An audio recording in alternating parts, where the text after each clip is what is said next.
So what are the changes you've observed in the practice of public relations during your career?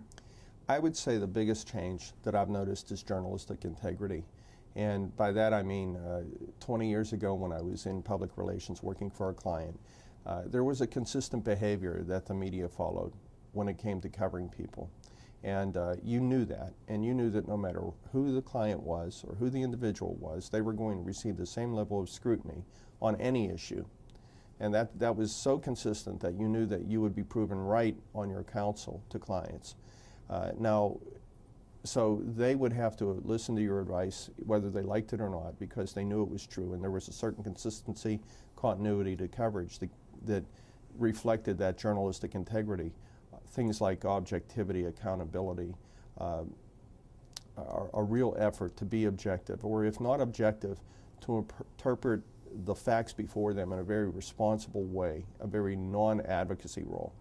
And I think that's what's changed by today. Today, what we used to call journalistic integrity is not the same. It's been replaced in many places by journalistic advocacy. And I've run into that a few times, and we can see it every day when we turn on the television or we read a newspaper or even visit some websites. And what's happened is you will have major media taking sides. When I was involved in a crisis situation one time, it was a 6-week-long period of volatile media coverage. And at one point, a very major national newspaper daily came to us, and he covered the story. He was a little bit more with the other side than the company that I was representing.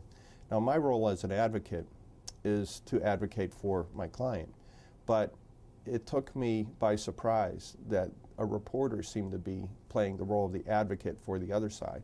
So after one of the meetings that we had with this reporter, I asked him, off the record, why do you take sides on stories like this? And he wasn't bashful about his response. He said, we look at the way the world is, and we think of the way it should be, and that's the way we report.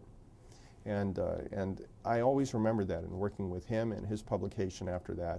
And it became very good advice from him, because anytime I've run into that publication, again, thinking of that mantra of his helped, because all their reporters tended to behave that way. So whether we like it or not, what we now know in public relations, and it is a big change, is that you will have advocacy media.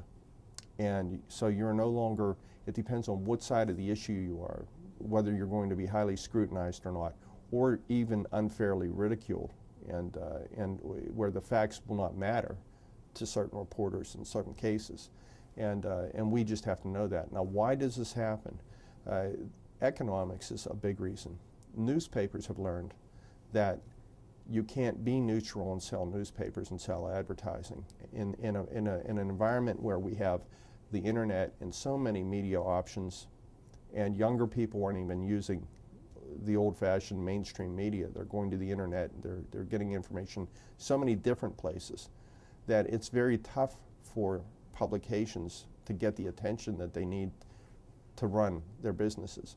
So what they've learned is, by taking a side on the issue, by creating, it's not quite sensationalism, but by taking a side, they appeal to that side of the argument, and at least that's their base, and that's their business market for their publication or their viewership.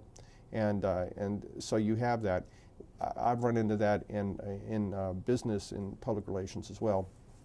So you will have one newspaper take one side of the issue and its competitor take the other side of the issue, and the two newspapers will compete with each other by taking two sides of an issue.